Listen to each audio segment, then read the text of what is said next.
when we're thinking about this from a strategic perspective, there are some factors to consider. And having had a little bit of a think about it myself and in discussion with other organizations that I've been talking to, it's really hard to put a date on when that new day one will be and what it might be, and because it may be at different times for different organizations. Some organizations, essentially, it won't be any different because they are still operating at full speed right now. But if we just take it as a tentative viable in 6 months, and we have defined what that viable in 6 months means in terms of the success factors, what does it mean in terms of our organization, our people, how many people are still in the organization, maybe our revenues or our profits or any other metrics that we want to judge that.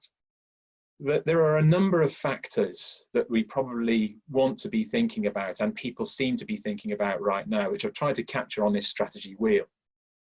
So there's ones in blue that are mostly focused around people. So looking after our people, looking after those individuals around us, our colleagues as well.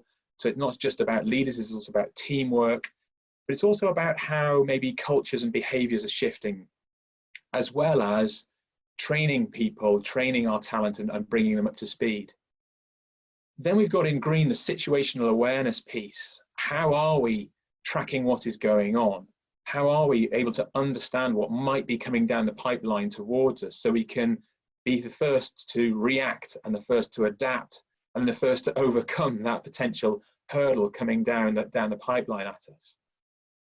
In yellow, then there's the detailed planning and testing and sustaining the work that's going on right now. So that's kind of like the nitty-gritty that we want to be into. And then we've got in the pinky area, we've got these clean sheet thinking, innovation, creativity.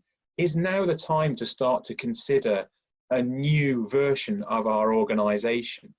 Is the appetite there from people within our organization for that change and transformation? So should we take advantage of that right now?